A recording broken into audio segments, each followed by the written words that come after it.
And good evening, ladies and gentlemen. You are tuned into the Status Network, the Lyve TV channel, and this is the Conversation Corner with your host, the author, Andrew Snorton. And as we do every second and fourth Wednesday about this time, we've got great guests doing great work across entertainment, business, community, and more.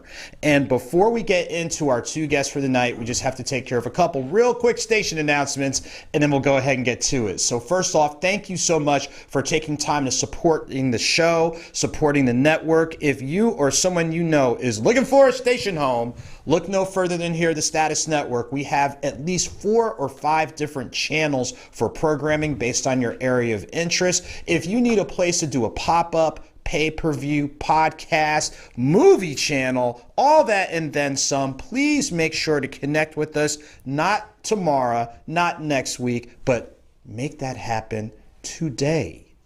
Call the number. And speaking of making a call, you know you need to add to your library, of course. Nothing Minor is my book that focuses on coverage of minor league baseball in 2019 across the Southeast, including a section on the Negro Southern Leagues Museum. And yes, some of the players I've interviewed are actually in the major leagues for baseball, so congratulations to them. For those in need of stories of encouragement and more, look no further than 9 Stories of Faith. And of course, for the poetry lovers, Deeper Than Your Deepest Sleep, Thoughts on Love with Joseph Snorton. And as you see right here, download on your favorite platforms, Tidal, Spotify, SoundCloud, iTunes, Shazam, Deezer, you name it, it's on there. The author's mixtape, a freestyle series, poetry, spoken word, and more. And especially the last 2 volumes that feature the one and only Chris 10 on the mic. And again, those are some of the things that we definitely want you to take advantage of. And speaking of taking advantage, yes, I'm a published author, and surprise, surprise, guess who some of my favorite people are? Fellow published authors. And especially when they hail from the Windy City, Chicago, Illinois. Born and bred and all that and then some. So I'm so excited to have Dr. Keith Wilson joining us on the Status Network tonight. What's up, my brother? How you doing? Hey, I am doing great, and you know, it's a little bit cold in here. Need to make sure I got my jacket on in the atmosphere, but that's an inside joke. Absolutely, my brother. Hey, yeah, we'll talk about that in a little bit. But before we talk about that, and before we get into your book, walk through with our viewers and give our viewers a point of reference. Where are you based out of, and what are some of your professional moving parts? Well, I currently live in Frankfort, Illinois, which is a south suburb of Chicago. I was born and raised in the city, as you mentioned, Southsider. Currently, I'm a practicing general dentist in a community very close here called Homer Glen. Again, Chicago is really my base of operations. Even though I live in the south suburbs, I still currently go to church in the city. My local chapter of Alpha Phi Alpha. The Aldo down to the chapter of Chicago is also in Chicago, and it just, I'm never far from the 606. Well, I tell you what, like I said, people from Chicago, and I say special, not that type of special, well, maybe, but people from Chicago, they really are. It is a special space and place, especially, like you said before, the natives, the energy, the passion that they have for the city. And like you said before, even though you're a few steps away, you're not so far away that you're not still connected and engaged. And we commend you for all that you're doing. So here you are, professional, community involved through your membership in Alpha Phi Alpha Fraternity Incorporated, what you're doing in church and community. So what on earth drove you or allowed you to pivot into becoming a published author? Andrew, it's kind of an interesting thing in that there wasn't any one particular thing that drove me to write, but I'm going to give you kudos to you. You're one of those people who actually helped to inspire me to even take up the task of writing. As you know, we're frat brothers and friends, and I remember when you released your first book. And writing a book is something I've been thinking about for a number of years. It's kind of been a hobby of mine to write. I've written for a number of publications. Like I'm Roman Catholic, and there's a Black Catholics organization here in Chicago. I was writing articles for them. I've written letters, written as the editor to Sphinx for my fraternity. And to be quite frank, the bug has kind of been in me a long, long time. And COVID, if you want to know the real deal, we had all that time during COVID. I mean, I'll be honest with you, like many people, I was a little shut down during those couple years. I mean, my practice wasn't quite what it used to be. People weren't coming to the dentist. And the year prior to COVID in 2019, I lost my mother. So there are a number of things number of rivers that kind of came together, so to speak. And I just began to write. There was no rhyme or reason. I just started writing, memories of growing up, things that had happened to me in my life. And as I looked over those couple years, it became a story. It became a book, and it's something that I'm very proud of. So it was kind of a haphazard thing, but it's something that I guess, as they say, God's intervention is, this is the time of Easter, and I guess it's one of those things where God just kind of put me on that path, and I'm very happy of what I've written. And I tell you what, and you make a good point, because during the early stages of I guess, to borrow our moniker, now normal, people, like you said, people had a lot of time on their hands, and you had to figure out what to do with that time. And like you said before, you had already been doing different elements of writing through, like you said, with whatever, journaling and submitting an article. So, quote, you already had it in you, and now you had the opportunity, like they say, peace, be still. They're like, Keith, be still and go ahead and get it done. And you heard the whisper. Mm-hmm. And the whisper got louder, like, get it done. And you did. Like, you and others took advantage of that time, that things that you always had put on hold, it's like, I've got the opportunity to do it. So now you're realizing this opportunity, and every author, like, their writing process, it differs. So walk through with us the evolution of, now I've got the time and I've got the energy and I've got the spirit. Walk through with us the steps or progression from it's time to do it to getting it done. Well, again, there was definitely a confluence of events. As I mentioned, I lost my mom a couple weeks after Mother's Day in 2019. And as you recall, the pandemic basically started in March of 2020. So what happened was, again, getting back to the whole notion of having time. I was kind of in a certain way, about losing my mother. And what happened was, I'll be honest with you, in many ways, I heard my mom's voice as I was, starting to write again, because writing is something I used to do quite a bit as a young person. And I used to, different things for school and so forth. And my mom was one of my biggest cheerleaders. I mean, she was a person that she never specifically said, you should be a writer or anything like that. But my mom really liked the way I used my voice, the way I would, speak at different events and so forth. So to kind of bring it to how that became a process, again, I'm not working, I'm sitting at home, I'm not a big person that likes to watch a lot of useless television, even though I do like, 70s television shows and so forth. So I had this thing where I had all of these things in my mind about people that have been a part of my life, things that have happened in the past. And again, just to kind of, as I said before, I just started writing things that I remember, because one of the things for me that's inspirational is music. So I was starting to listen to, I had a lot of time on my hands, and I was listening to a lot of old music growing up, Earth, Wind and Fire, the Jackson 5, Teddy Pendergrass, so on and so forth. And for me, music actually, it really draws out something in my mind, because I mentioned this to another person. I'm that kind of person that I can actually remember when a song comes out, what was going on in my life. And as I was kind of going through this joint, going back and trying to relive and remember things and listening to old music, stories started coming, and I just started writing. And again, with all of the time, I would just write a story a day. I would, sometimes a couple stories a day. And then I just had this stack of stories after a while that really didn't have any kind of rhyme or reason. And the challenge at that point was, I did at that point believe that I wanted to write something that I would present to the world, to kind of be more or less a tribute to my mom, but also just a tribute to my family. But what I really had on my hands was a whole lot of just things all over the place. So with the particular book that I wrote, and the title of it is called Just Looking Out of the Window, and as you can tell from my shirt, I was inspired by good times. So what I in turn ended up doing was, as I was looking through the stories, I started recalling different episodes of Good Times. And interestingly enough, at least in my mind, I saw a lot of parallels in episodes of Good Times to stories that I had written. And again, keep in mind, my stories were not fictional. These were actual events that happened in my life.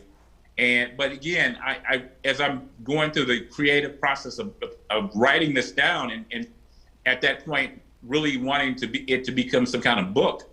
I wanted it to be an interesting story as well, because it's very easy to just have a whole lot of facts and dates and so forth.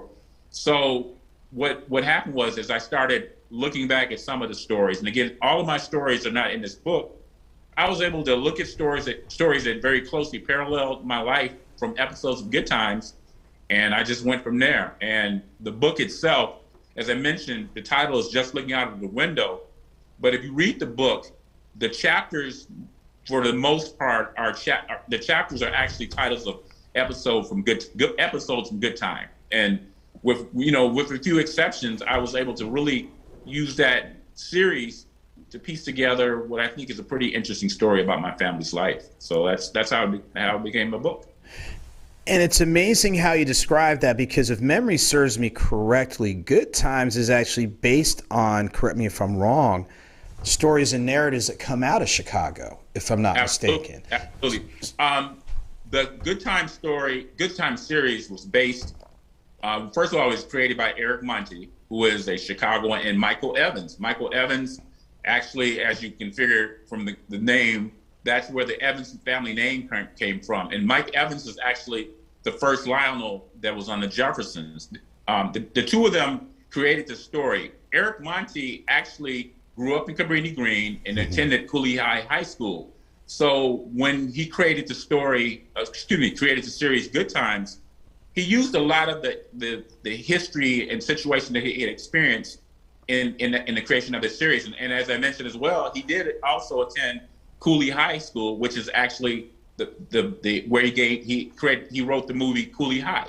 So what happened for me is, Good Times it's a Chicago story. I'm a Chicago guy.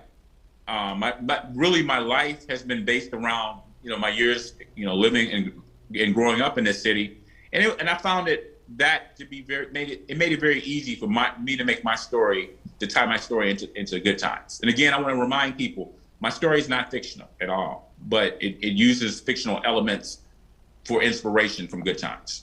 So let me ask you this, because we know, like, sometimes people are writing based on, what really happened or things along those lines. A two-part question. What would you say was the most straightforward thing to be able to do in writing, but what was something that was difficult? Because sometimes when we revisit some stuff, and for lack of a better term, it might reopen some wounds or things along those lines.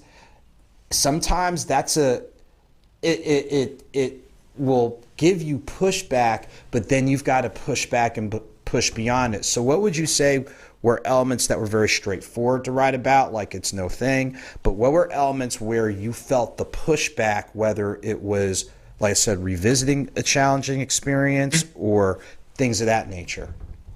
Well, you know what? It's funny that you asked that question.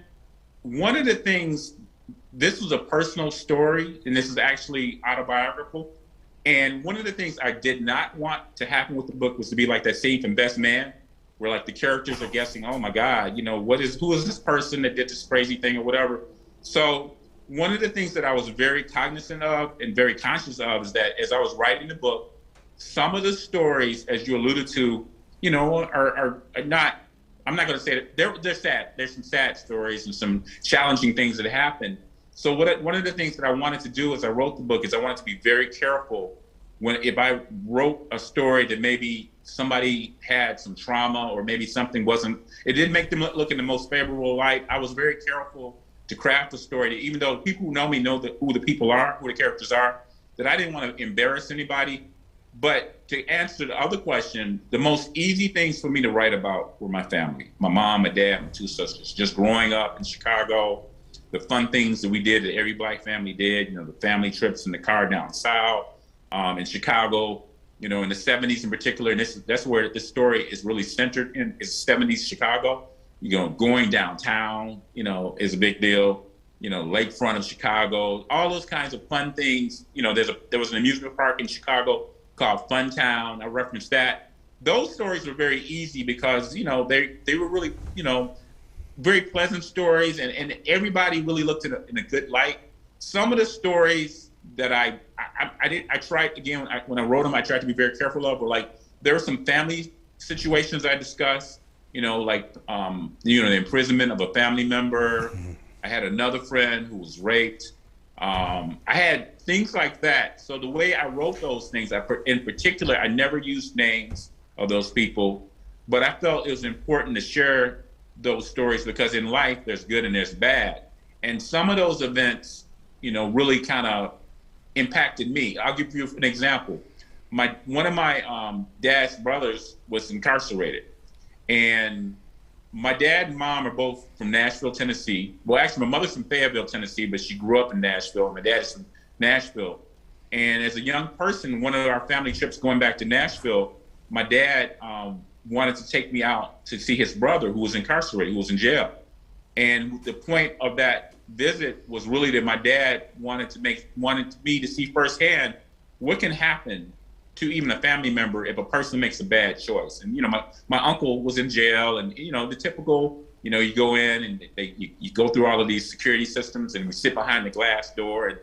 And I'm sitting there with my dad, and I'm probably about 8 or 9 years old, looking at one of my uncles sitting behind a glass door, locked up. Now he was able to get out at some point, but he was involved in some petty criminality, and it was just something that my dad felt it was important that as a Black man growing up in this country that I understand that, you're but by the grace of God go ye. You know, in other words, that could be me or him. So things like that. But again, when I wrote about that incident, you know, in my book, obviously other than family members who know the story, you know, I didn't want to like embarrass my uncle or anything like that. But I thought it was important to tell that story because, you know, my dad, one of my greatest inspirations in life is my father. And my father has been that person that has set the greatest examples for me in life. And he just wanted me to see an example of a person that unfortunately, you know, made some decisions that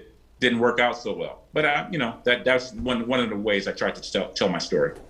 Wow. And I tell you what, like writing it means different things to different people. And like you said before, when you are retelling, you know, like you said, that era and the different themes and concepts and things along those lines, and how do you stay authentic and being able to craft a tale where you're telling it without telling it, but you're still telling it, and people can take away from those. Now, let me ask you this. So you have the finished masterpiece. Do you have a copy that you can show on screen for us? I sure do.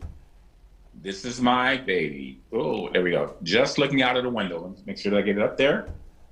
We see it. We see it all, you know, it's just oozing Chicago. It's looking like, I'm trying to think. I'm trying to keep it PG, but it's reminding me, it reminds me of getting like a bucket of Garrett's, you know, the Chicago mix, you know, how you got the caramel and the cheese and what have you. So it's like a box of goodies right there. So let me ask you this.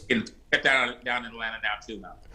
It just tastes better when it comes from Chicago. I'm just going to be point blank. I can get it down here, but it ain't the same. So that's all I'm going to say. That's all I'm going to say. So I know I'll have to have him ship something.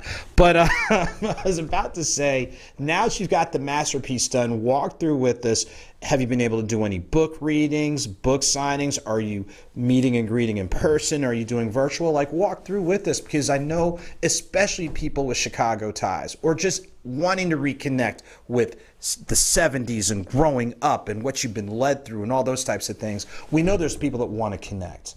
So let me backtrack for a moment. So the actual process of getting the book published is important for me to mention as well. So I was very it's like kind of again where all of the things just kind of came together. So once I had a manuscript and I knew I wanted to publish it, I had no clue as to what to do in terms of a publisher. And in a fortuitous way, I met a lady named Marilyn Alexander. She lives in Flossmoor, Illinois, and she has a publishing company called Destined to Publish. It's a Christian publishing company. And, I was really very nervous about giving my life story to somebody. And I don't know, something just told me I could trust this lady. I gave her the manuscript, and she looked at it. She's like, man, you have a great thing to work with here, but you need to have it edited. So she had editors on staff. She edited it. I had pictures in the book, and she created the book cover that you saw. Mm-hmm. And the book was released, ironically, last August on my parents' wedding anniversary. And I just thought that was another way it was showing that God is somebody up higher is just saying this is your time. So to answer the other questions, so the book has been released, and it's still been kind of a very odd time because of COVID. So the book was released last August. I had a number of book signings and things to plan, and then in Chicago we've had all of these COVID restrictions, mm-hmm. With crowds and so forth. So I've really not been able to have the book signings that I desire to do. But what I have had some impromptu ones, like we had a anniversary party, myself and my wife, Denise, by the way, Denise Jackson Wilson is the love of my life, last summer, and I had an impromptu book signing there. A number of friends and family, have purchased the book. The book is it's on Amazon right now. But my intention is now that COVID has it's not gone away, but the restrictions and so forth are kind of going away. So what I intend to do is to have a real book signing at a location here in the Chicago area in the next couple months. Actually, I have a record store that I would like to use, and I'm hoping that I can work this out. But in terms of mass marketing, other than the Amazon and word of mouth, I haven't really had the opportunity to promote it the way I want, which is another reason why I appreciate the opportunity to talk about my book on your show. But I do anticipate, really reaching out in the next couple months for the summer and promoting this book. Well, I'm going to say is this, as things open up, and knowing you like I do, you stay ready. And I'm going to say this, Chicago, stay ready. The Midwest, stay ready. All y'all, just stay ready, because Keith Wilson is coming.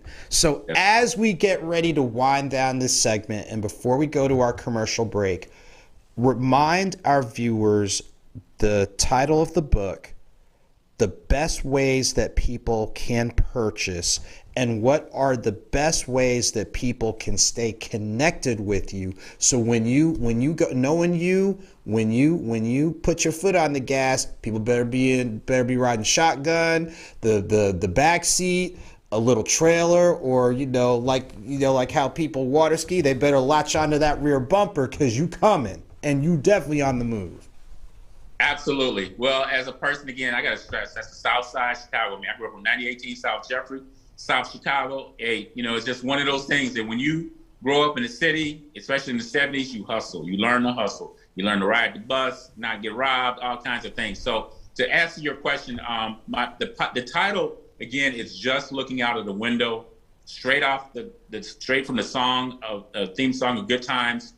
It is readily available on Amazon Books under my name, Keith Peter Wilson. I'm on Facebook under the same handle, Keith Peter Wilson, keep it simple. I can be contacted there. As you know, I'm fairly active on my page. So if you really want to catch me, you can definitely catch me on my page. I do have email. I'm actually using an email, which is aphikwdent@gmail. And if you look behind me, there's a lot of black and gold on the wall, so that my email references two very important things about me. I'm an alpha and I'm a dentist. And before we do end this segment, I want to go back to some personal privilege relative to that black and gold on the wall, and just really acknowledge this brother, Andrew Snorton, who is 31 years in the game. 31 years. And folks, that's big. Because I know this brother right here, has been totally active ever since the day he left Wake Forest. And he is a model citizen down there in Atlanta doing some really big things. And I just wanted to extend to you my heartfelt, I'm just proud of you. You're down there building a network, doing something that I know has been a dream of yours, and just like this book and is a dream of mine. So again, like-minded people, do like-minded things. So I thank you for this opportunity, my brother. Well, I tell you what, thank you for taking and making the time. Thank you for the accolades, and we're just going to keep it moving onward and upward. And on that note, ladies and gentlemen, we're going to take our first commercial break. But when we come back, if literacy and learning and health and wellness, if it's not part of your rotation, it needs to be. And if you haven't had enough of a fraternity dose before, we bring in some folks from 1911 up in here. So stick around, and we'll come back with our next guest on the Conversation Corner. Doing good, but doing it greater. That's what Crave Community Solutions is all about. Connect with them at asnortonccs.com to get a complete listing of all their education, press and media, and writing services. And make sure to visit them at asnortonccs.com/blog for great coverage of professional sports, community, and more. Speaking of connections, make sure to connect with the Alphas of Atlanta for their Alpha Derby weekend. Their Friday evening kickoff social featuring Slick Rick the Ruler on Friday, May 6th, and their main event taking place on Saturday, May 7th. Tickets are still available, so make sure to connect with them at alphaderbyweekend.com, and make sure to add Alphas of Atlanta and Alpha_Derby on your favorite social media platforms. And if you have a business, they still have sponsor packages available. Sponsorships start at $150, so get your business the exposure for the winner's circle. Speaking of winning, check out the amazing work of In the City magazine. Their current lifestyle issue features the one and only Kenny Burns, and they have other great coverage and more. We look forward to having them join us as one of our guests on our upcoming show. So that's In the City magazine. Speaking of yours truly, not only get the books, but get your merch. Not only the Author A. Snorton Origin Series t-shirts that you see right there, hoodies, and more. The best way to stay connected is add me at Author A. Snorton on Instagram, as you see in the upper right-hand corner, to stay connected. And if you have a business and you want to make sure to get exposure during our commercial breaks, make sure to add me at the information provided. Visit the website, email me, and we will go over all of that. So stay connected with the author, TV host, and speaker. That's right, ladies and gentlemen, the one and only author, Andrew Snorton.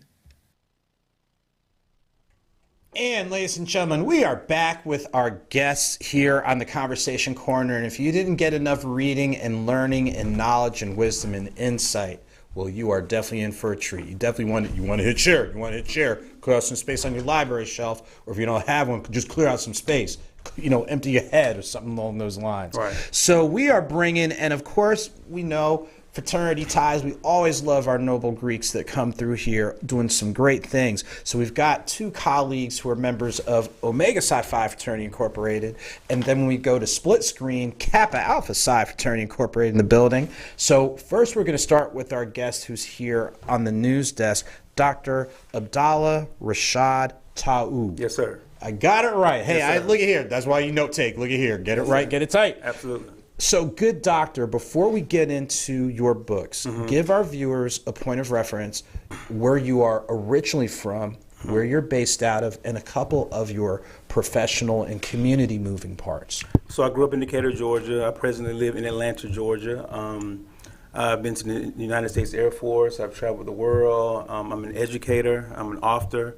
I have an organization called the Exposure Foundation, and me and Bobby, we worked together for the past 15 years, working with kids in the juvenile detention center, foster care system, different schools, religious affiliated organizations, just individuals and people that we want to expose individuals to a better way of life, to assist them with helping them reach their highest vibrations, the best versions of themselves. And I'm glad you shared that, because Dr. Taou, even when you shared your moving parts, it's always about people. Writing, what are you doing? You're amplifying stories, Yes. amplifying narratives.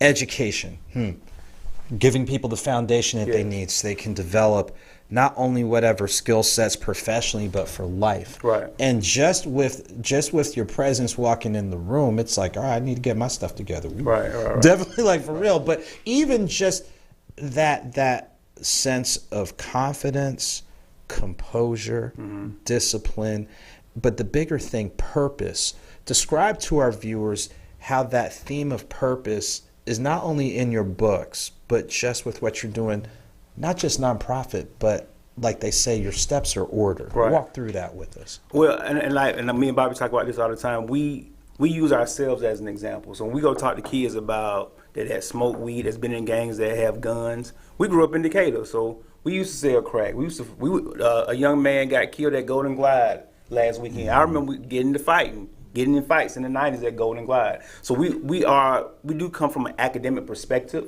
but we also come from, like, I was in your position. The question is, just like I tell young people, you need to play life like a game of chess, not checkers. Because if you're playing checkers and somebody else is playing chess, you've already lost the game. So we come from a real world perspective, and we want them to learn that, hey, if you make this move, this might not be the way you want to go, and it's all about exposure or lack thereof. And I'm glad you shared that, because knowledge and wisdom not only come from age, but from experience. Yes. And like you said, don't get me wrong, there's nothing wrong with the academic perspective. Right. So for the academians out there, there's nothing wrong with that. But there's a phrase that says, it just hits a little bit different. It does. When you've been there, when you've walked through the muck and Yes. the grime and the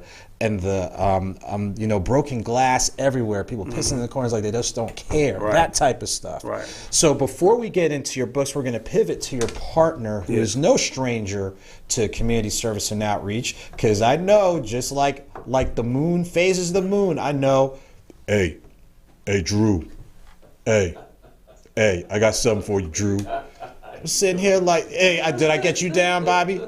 Look at here, all those times you called me, I should get it right. So Bobby Frazier, we're going to pivot back to him.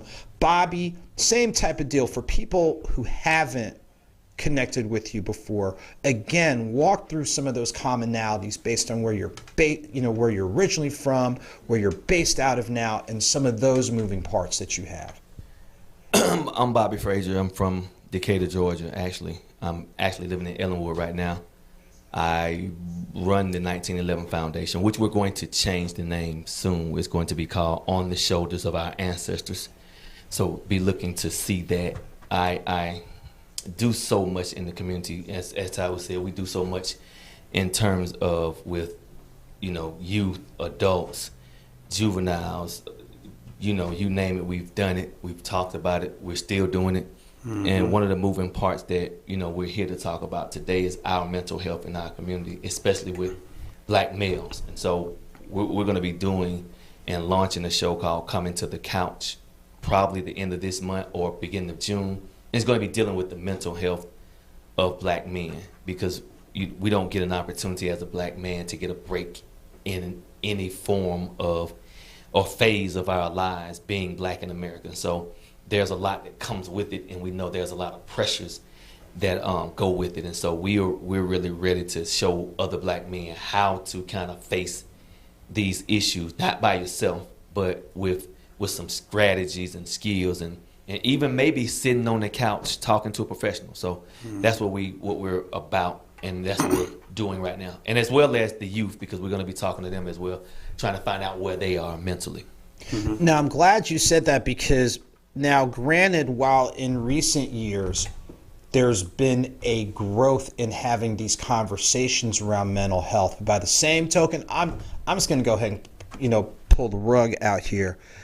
For far too long, in certain communities, these conversations have not happened. And when you've heard that, oh, he crazy, stay away from him, stay away from that, that's not addressing the issue. Mm-hmm. So let me ask you this, Bobby, based on what I know of you and your experience in education, in nonprofits, in community organizing, and I'll say this, potentially complicated by the now normal or pandemic or what have you, what challenges are you seeing, whether it's through the lens of the youth you work with, the adults you're connected with, to where, hey, look, we need to really sit down and pump our brakes a little bit harder because there's some real stuff that is just blowing out in the street, for lack of a better term? I think one of the things that, Tyler and I talked about this a lot. Most people are not willing to live their truth.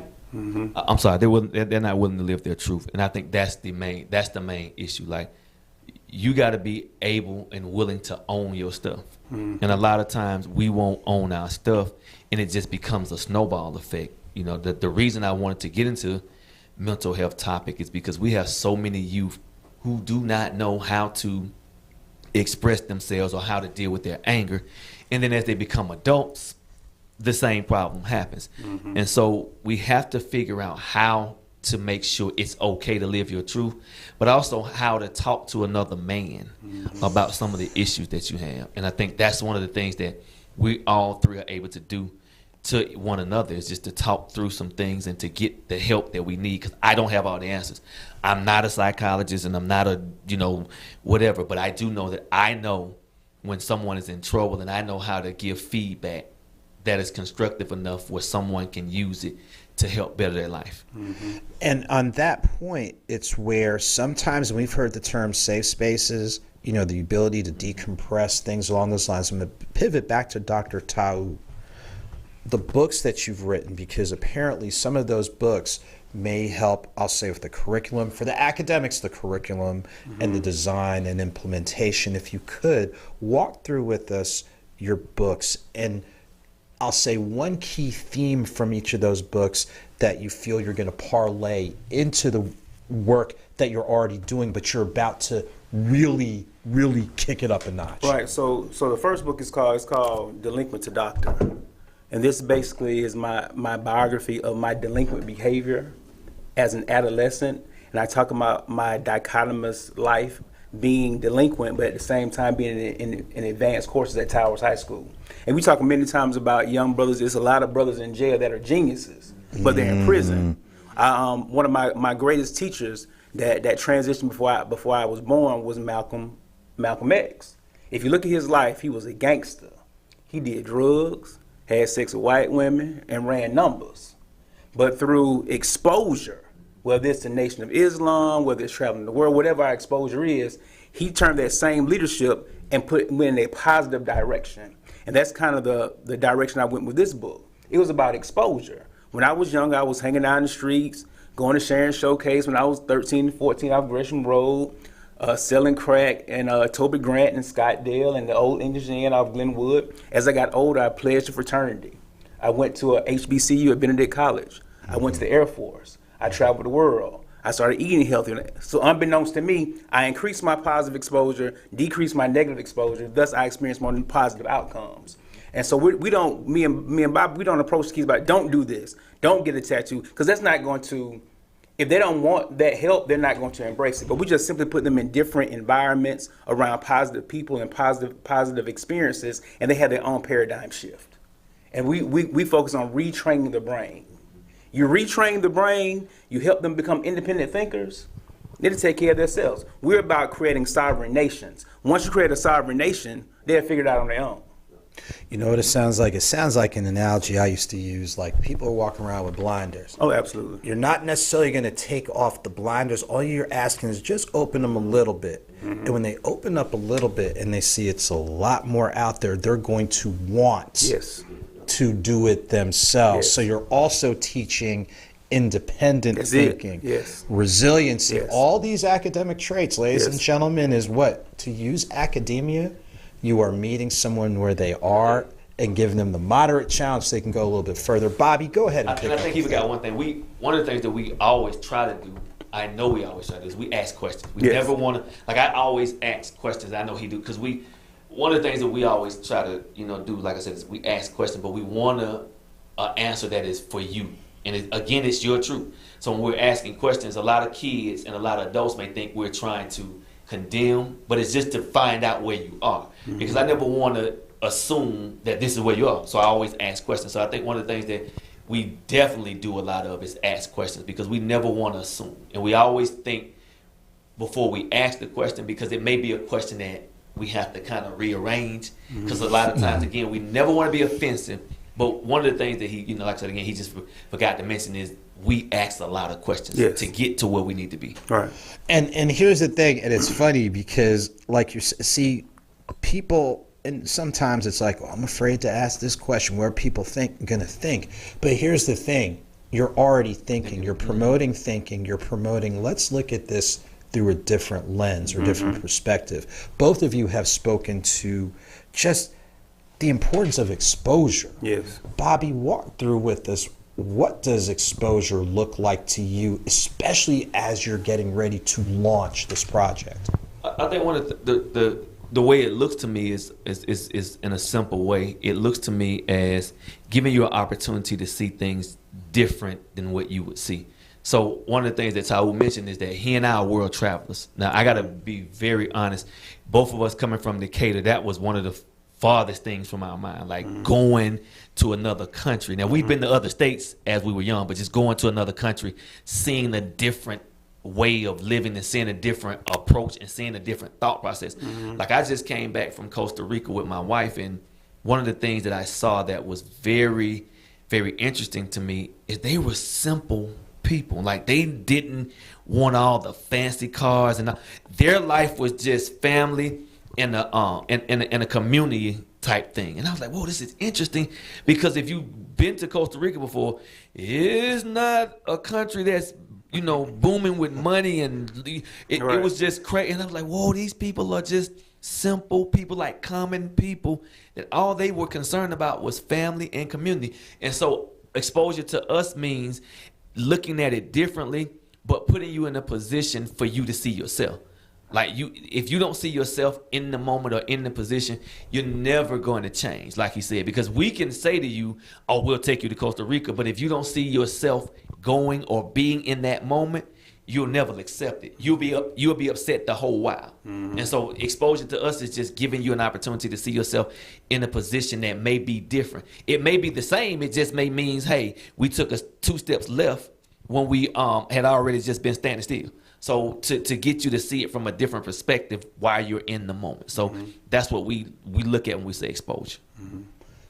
And I'm glad you both are saying that, because even whether it's going to another country, or I know, like, when we've done, like, our nonprofit's done college tours, just going to another state. Yeah, for some people, yes. I mean, and I remember when my mom was teaching, and where she taught in Asbury Park, New Jersey, shout outs to the Jersey Shore, that it's 1 square mile. And the eastern half, you in the Atlantic Ocean, but there were young people in her class that had never seen the ocean. And it's those types of things where it's like you said, all you're trying to do is how can we creatively and constructively engage and just get them to want to start to do for self and realize that they can do for self. So Dr. Taul, we know you talked about one of your books.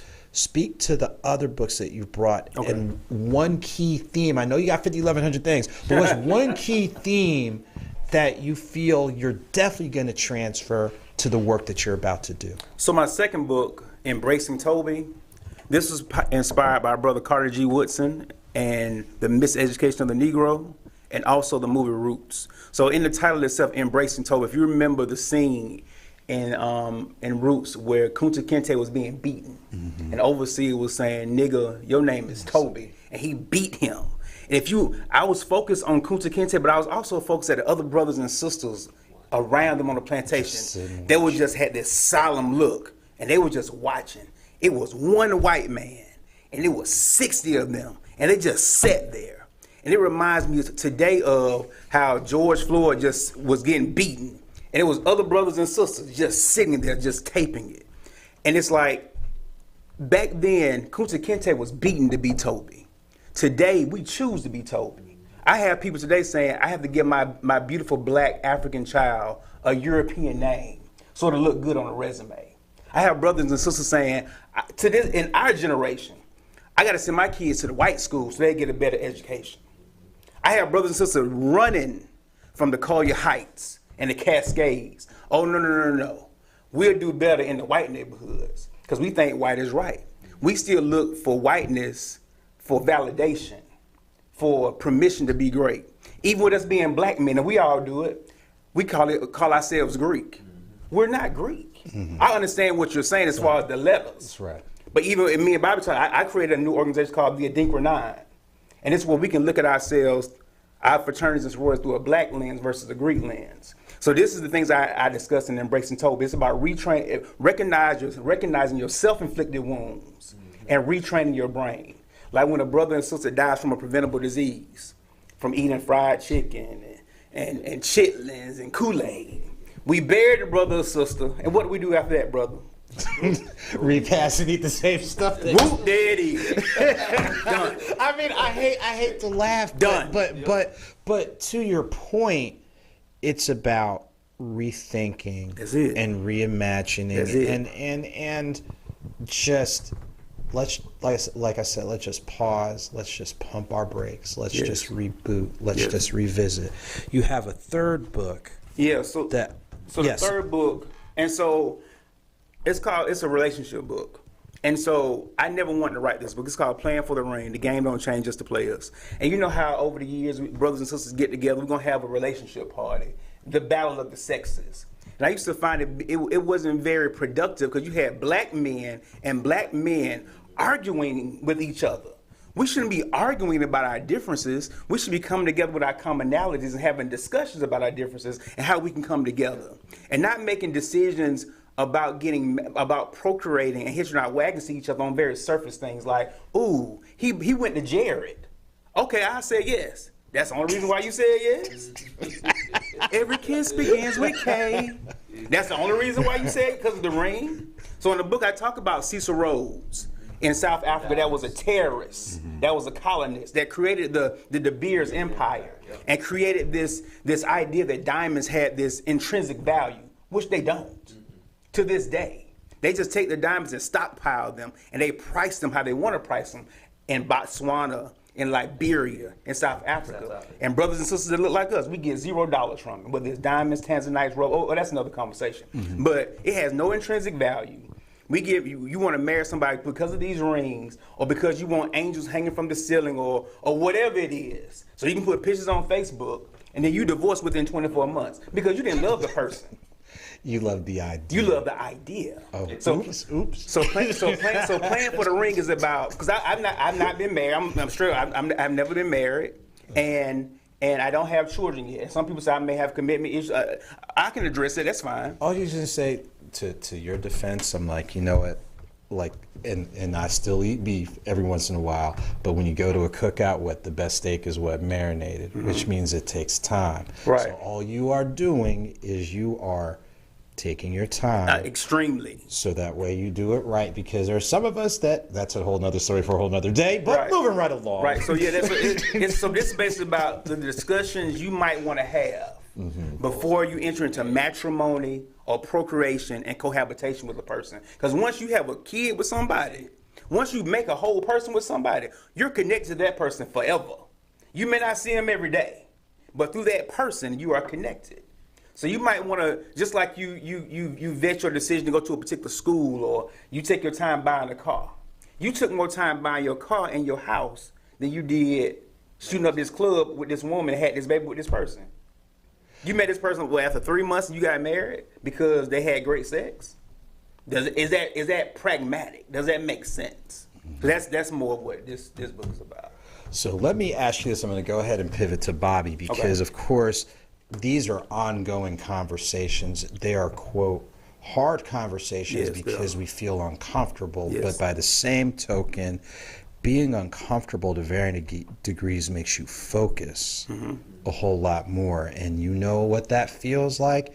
You, DARN, are going to be sure that you don't go down that path. Right. So, Bobby, in regards to the whole pathways piece, and especially with the upcoming focus on mental health. And we know there's going to be different topics, different people at different points in time in their journeys, bringing in different professionals. And I know there's a number of takeaways that you want people to have. based on all these moving parts that you're seeing, that you're immersed with, if no one remembers anything else, what is one key takeaway you want people to have as it relates to their mental health? I think just what Ty was saying, because that's why we are actually doing the first show with black men, because I talk to a lot of married men. I'm not gonna put everybody on the blast, but I talk to a lot of married men, and that is one of the issues in terms of their mental health. The not so much the spouse that they pick, but what the spouse will and won't do and what they're going through in the marriage. And a lot of married men, I'm not saying the ones that I know, but I do know some that are very they're second guessing, the thought of marriage. Mm-hmm. And so what I would want someone to take out of the first podcast is, number one, you have someone to talk to. Number two, you have some reevaluation within yourself. And number three, we got to go back to living our truth.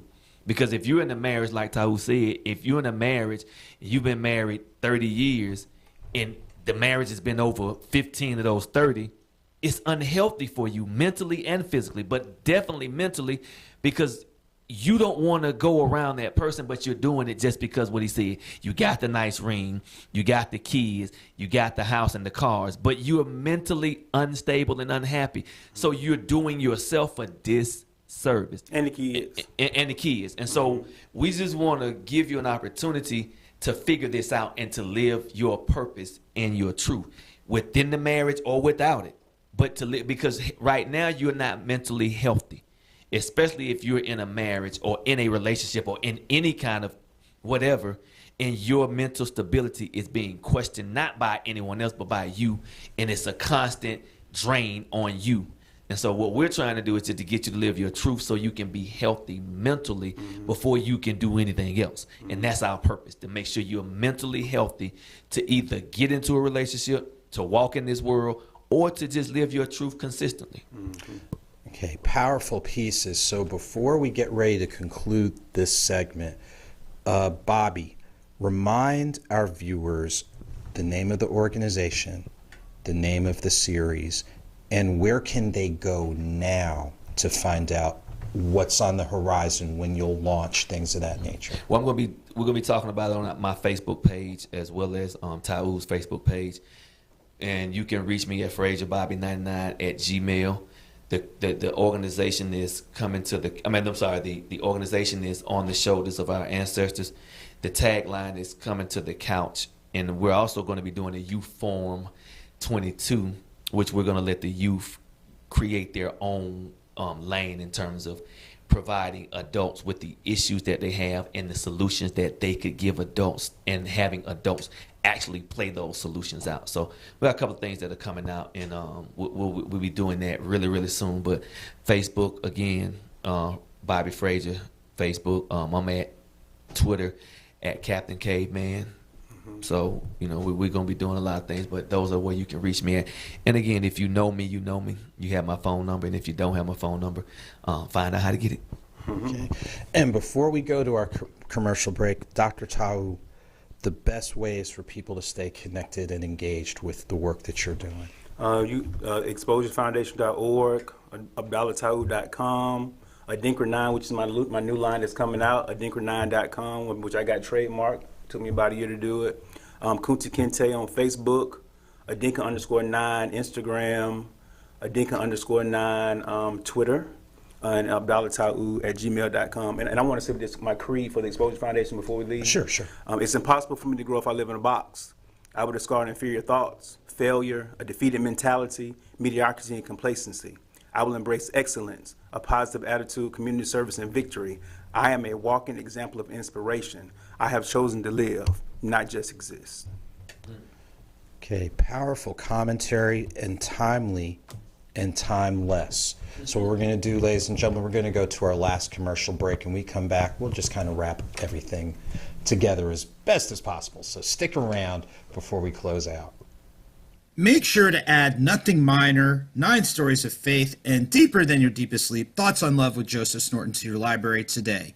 Nothing Minor focuses on coverage of minor league baseball. 9 Stories of Faith are stories of motivation, encouragement, and empowerment. And Deeper takes a deeper look at the action of love. So get them on Amazon, Barnes & Noble, and other bookstores. And don't forget the Author's Mixtape audiobook series, including volumes 4 and 5, featuring Chris 10. It is freestyle music, spoken word, poetry.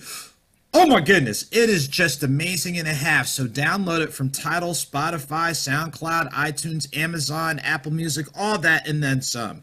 Speaking of, make sure to connect with me each and every Wednesday at about 1:06 p.m. Eastern Standard Time for the Fast 15. This is our weekly live chat where we take a moment to pause, check up, check in, enjoy a short motivational reading from the books, audiobooks, and favorite books from my library and more. So check us out.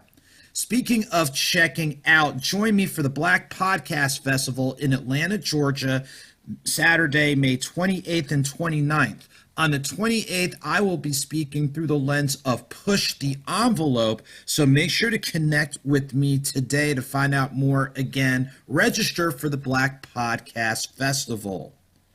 Your hat is your crown, so live free. This is what 1820 Hats is all about. Custom fedoras for men and women, and with events coming up, you might want to connect with them today. So add them on Facebook, Instagram, and check out their website for their complete specialty line of men's and women's fedoras. And remember, every second and fourth Wednesday at 7 p.m. Eastern Standard Time, entertainment, business, community, and more. Make sure to let's have a conversation with your host, the author, Andrew Snorton. Again, connect with us for sponsorship opportunities. Get the exposure. And, of course, check out all of our great guests and more. Thank you, and we'll see you soon. And ladies and gentlemen, as we get ready to wind down tonight's show, I tell you what, today we have been dropping knowledge, dropping gems, all that and then some. And not just from the host, but this is what we do every second and fourth Wednesday. We really do sincerely have some great guests doing great things across entertainment, business, community, and more. And today was definitely more of a community theme. We definitely want to thank our guest, Dr. Keith Wilson, who joined us virtually from Chicago, and of course in studio, Bobby Frazier and Dr. Tau with the great things that they're doing. Just two real quick things, if we can get that image up. It's not that type of paper, but I think if you can get that paper up right quick. Yes. So on the lens of faith and all these types of things, I'm pleased to announce that I have concluded my time on the board of the School of Divinity at Wake Forest University. And one thing, thank you. I will say this, two great takeaways from my 4 years on that board. Number one, of the students that are there, 60% of the total student population at the board, of the School of Divinity are women, but of that same universe of total students, 40% are African American, and the dean of the school is also African American.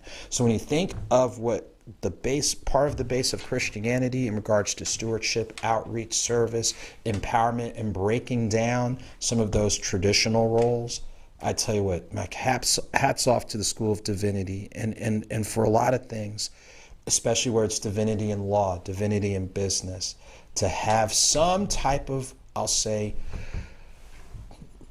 just say having a stronger rhyme or reason in doing, as you might not be able to get it perfect, but if we can get it as close to right as possible, I think most people can work with that. And last but not least, as we said, all of us have our ties. I want to shout out to the noble Greeks that have joined us tonight. Remember, Greek letter organizations, but we're going to peel back the layers on that. But today marks 31 years of being a member of Alpha Phi Alpha Fraternity Incorporated. Thank you. I'm hoping, I'm wearing it as best as possible, a little bit more salt and pepper in here. But I'm just grateful for the people I've met within and beyond. So, of course, shouts to all of our organizations that bring something to the table. And we're going to close out with this shout to the 7 other gentlemen who joined me many moons ago. Until next time, ladies and gentlemen, take good care. We'll see you in 2 weeks.